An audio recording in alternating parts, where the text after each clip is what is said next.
kami memilih tajuk ini adalah untuk menyelidiki perkembangan teknologi mengikut peredaran zaman serta menganalisis antara impak-impak negatif perkembangan teknologi kepada masyarakat dan juga negara.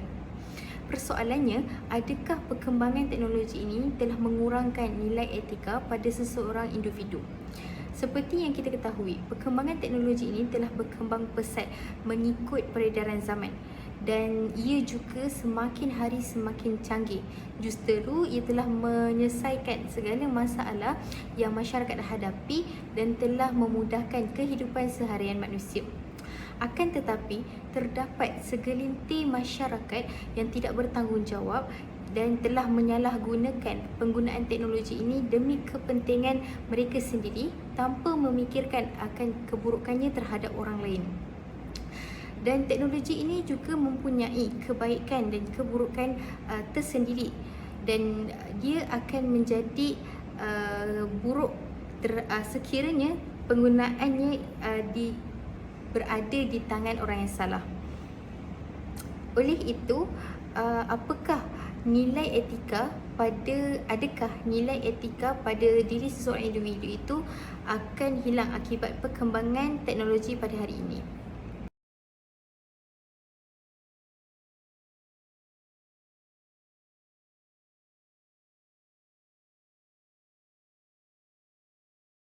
Perkara ini penting untuk difahami bahawa keamanan dan privasi dalam penggunaan teknologi itu sangat penting dalam kehidupan.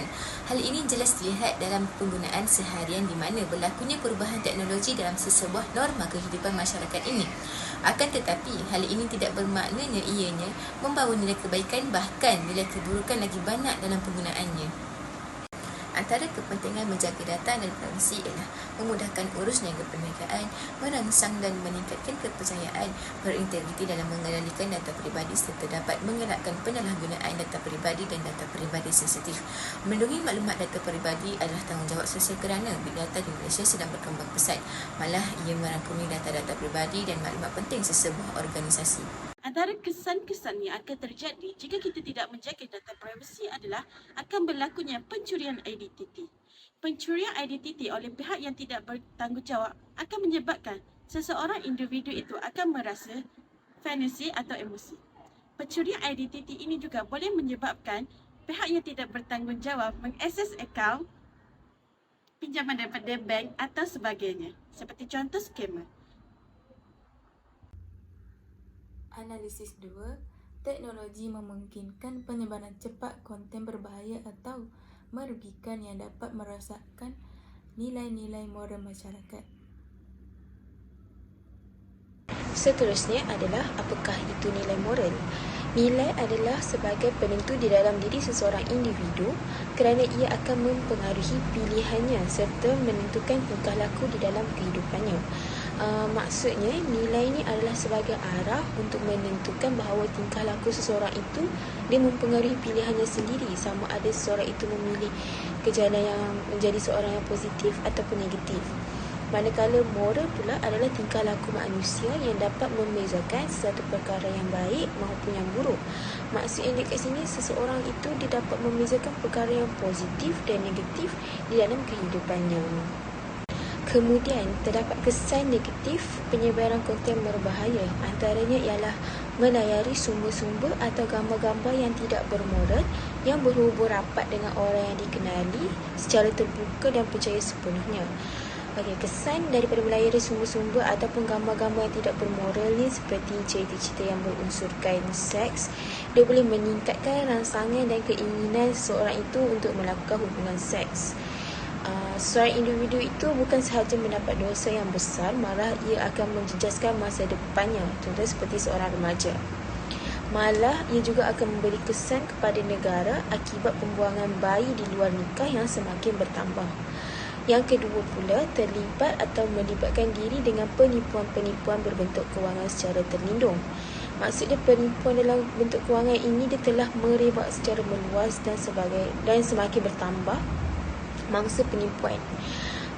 Penipuan berunsurkan kewangan ini dilakukan dengan pelbagai cara, seperti seseorang itu telah menerima sebuah kotak hadiah tapi dia harus membayar terlebih dahulu melalui pindahan akaun bank ataupun kad kredit sebelum hadiah itu dihantar dan dituntut. Kemudian contoh yang kedua pula, contoh yang lain ialah tawaran hadiah tertentu kepada seseorang. Sebab apa? Kerana ia terpilih berdasarkan suatu sebab seperti alamat email anda bertuah melalui pilihan secara rambang. Kononnya lah. Walau bagaimanapun, mangsa merasa dirinya mungkin ditipu, tetapi penipuan terlindung ini sangat licik dan banyak mangsa yang telah menjadi mangsa. Selain itu, konten berbahaya atau merugikan yang dapat merosakkan nilai-nilai moral masyarakat boleh merangkumi pelbagai cara, seperti penyebaran maklumat palsu, keganasan pornografi atau tindakan jenayah yang lain. Penyebaran hal-hal sebegini boleh merosakkan nilai dan etika sesuatu masyarakat, mencetuskan konflik dan berpotensi membahayakan individu atau kumpulan tertentu.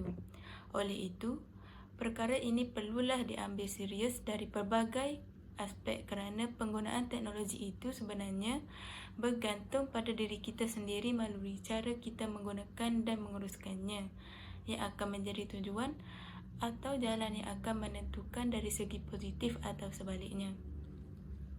Pengaruh teknologi itu sangat besar bagi kehidupan manusia, tergantung dengan bagaimananya kita dapat menggunakan setiap teknologi tersebut dengan bijak. Berkembangnya teknologi ini harus kita manfaatkan sebaik mungkin untuk kehidupan lebih baik di masa akan mendatang.